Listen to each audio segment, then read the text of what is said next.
അമ്പലപ്പുഴയിൽ UDF പിന്തുണയോടെ മത്സരിക്കുന്ന സ്വതന്ത്ര സ്ഥാനാർത്ഥി ജി സുധാകരന് തെങ്ങിൻതോപ്പ് തെരഞ്ഞെടുപ്പ് ചിഹ്നമായി അനുവദിച്ചു.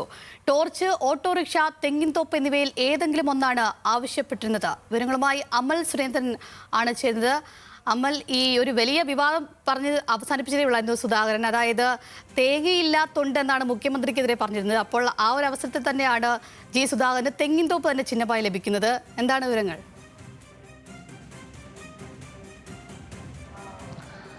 തീർച്ചയായും ന്യൂസ് മലയാളത്തിന് ഇന്ന് രാവിലെ ജി സുധാകരൻ നൽകിയ അഭിമുഖത്തിലാണ് മുഖ്യമന്ത്രിക്കെതിരെ രൂക്ഷമായിട്ടുള്ള വിമർശനം ജി സുധാകരന്റെ ഭാഗത്തു നിന്നുണ്ടായത്. അതിൽ അദ്ദേഹം ഒരു പ്രാസം ഒപ്പിച്ചുകൊണ്ട് അല്ലെങ്കിൽ ഒരു ഭാഷാ പ്രയോഗം നടത്തിയത് തേങ്ങയില്ലാത്ത തൊണ്ടായി പിണറായി വിജയൻ മാറിയിരിക്കുന്നു എന്നായിരുന്നു ജി സുധാകരന്റെ പരാമർശം വന്നത്. ഏതായാലും വൈകുന്നേരം ആകുമ്പോഴേക്കും ജി സുധാകരന് തെരഞ്ഞെടുപ്പ് കമ്മീഷൻ ഔദ്യോഗികമായിട്ട് ഒരു ചിഹ്നം നൽകിയിരിക്കുകയാണ് തിരഞ്ഞെടുപ്പിൽ നിൽക്കുവാൻ വേണ്ടിയിട്ട്. അത് തെങ്ങിൻ തോട്ടമാണ് ജി സുധാകരൻ അനുവദിച്ചിരിക്കുന്ന ചിഹ്നം എന്ന് പറയുന്നത്.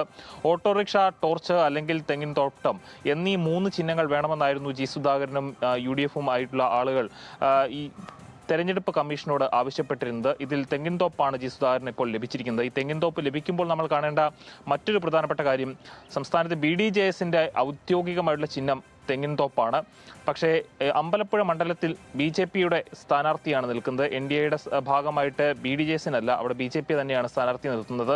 അരുൺ അനിരുദ്ധനാണ് BJP സ്ഥാനാർത്ഥിയായിട്ട് അമ്പലപ്പുഴയിൽ നിൽക്കുന്നത്.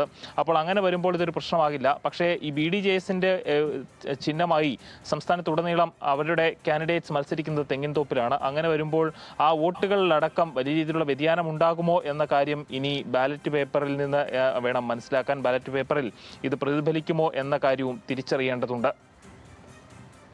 ശരിയാ, വ്യക്തമാണ്.